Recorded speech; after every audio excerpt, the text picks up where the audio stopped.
আসসালামু আলাইকুম প্রিয় দর্শক, স্বাগত জানাচ্ছি আমার দেশ মিড ডে নিউজের সঙ্গে আছি আরমান মুজাহিদ। শুরুতে জানবো সংবাদ শিরোনাম।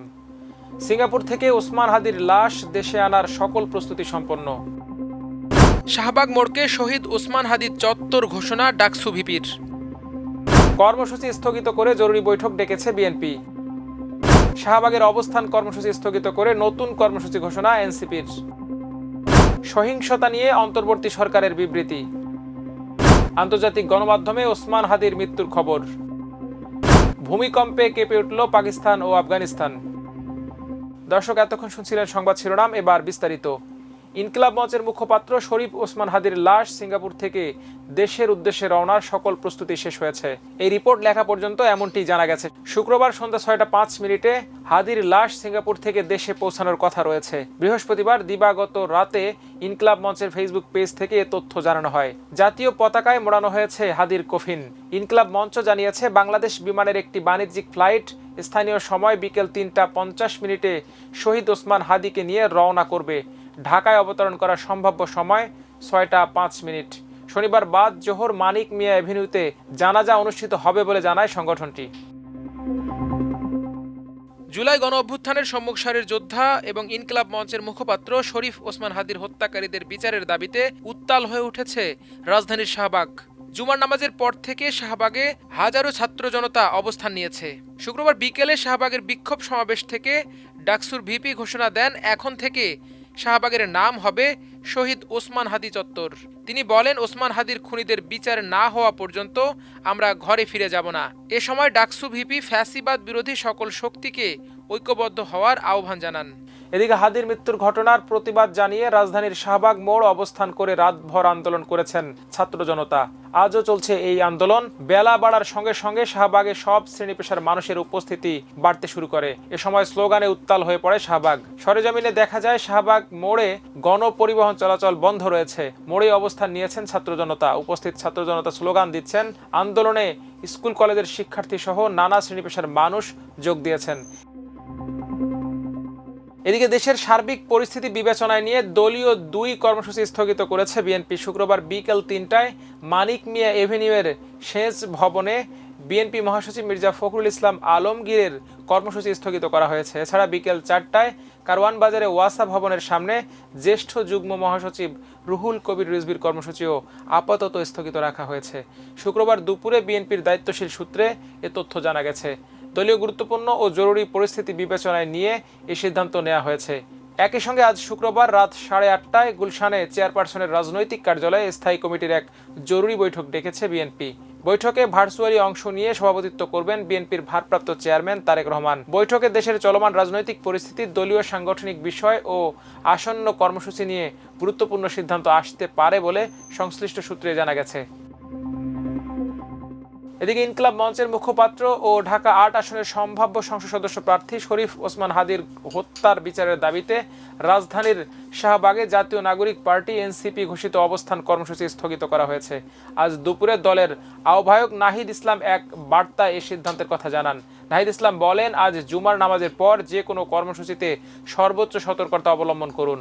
গতকালের মতো ভাঙচুর ও নাশকতা করার পরিকল্পনা রয়েছে জুলাই বিরোধী শক্তিগুলোর। আমরা যে কোনো প্রকার ভায়োলেন্স ও নাশকতার বিরুদ্ধে। তিনি আরও বলেন, জনগণের ক্ষোভকে ব্যবহার করে কোনো হটকারী গ্রুপ কোথাও ভাঙচুর, অগ্নিসংযোগ অথবা কোনো নাশকতামূলক কার্যক্রম যাতে করতে না পারে সে ব্যাপারে ভূমিকা পালন করুন। সার্বিক পরিস্থিতি বিবেচনায় নিয়ে নাহিদ ইসলাম ঘোষণা দেন, জুমার পরে শাহবাগে এনসিপির অবস্থান কর্মসূচি স্থগিত। তার পরিবর্তে বিকেল 4টায় বাংলা মোটর থেকে বিক্ষোভ মিছিল আয়োজিত হবে। এদিকে অন্তর্বর্তী সরকারের পক্ষ থেকে বাংলাদেশের সকল নাগরিককে শান্ত থাকার আহ্বান জানানো হয়েছে। শুক্রবার এক বিবৃতিতে এই আহ্বান জানানো হয়। বিবৃতিতে বলা হয়েছে, কয়েকজন বিচ্ছিন্ন উগ্র গোষ্ঠীর দ্বারা সংগঠিত সকল প্রকার সহিংসতার বিরুদ্ধে দৃঢ়তার সঙ্গে সতর্ক থাকুন।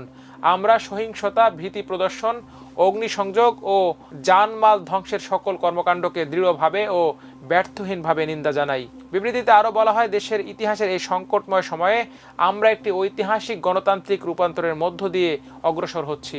যারা বিশৃঙ্খলাকে পুঁজি হিসেবে নেয় এবং শান্তির পথকে উপেক্ষা করে, এমন অল্প কয়েকজনের কারণে এই অগ্রযাত্রা আমরা কোনোভাবেই ব্যাহত হতে দিতে পারি না এবং দেব না। বিবৃতিতে বলা হয়, আসন্ন নির্বাচন ও গণভোট কেবল রাজনৈতিক অনুশীলন নয়, এগুলো একটি গুরুতর জাতীয় অঙ্গীকার।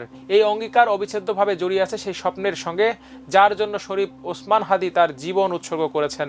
তার আত্মত্যাগ ও স্মৃতির প্রতি সম্মান জানাতে হলে সংযম, দায়িত্বশীলতা এবং ঘৃণা প্রত্যাখ্যানের প্রতি অবিচল অঙ্গীকার প্রয়োজন।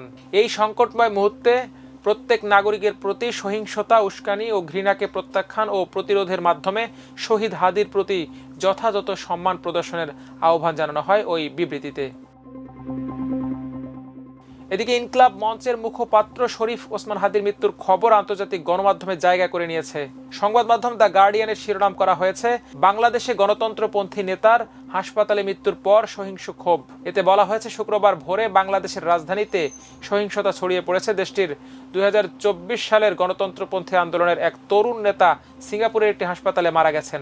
শরীফ ওসমান হাদীর মৃত্যুর ঘোষণার পর হাজার হাজার বিক্ষোভকারী ঢাকার রাস্তায় নেমে আসে। তারা তার খুনিদের গ্রেপ্তারের দাবি জানায়। আল জাজিরার শিরোনামে বলা হয়েছে, সিঙ্গাপুরের একটি হাসপাতালে বাংলাদেশের আন্দোলনের এক নেতার মৃত্যু।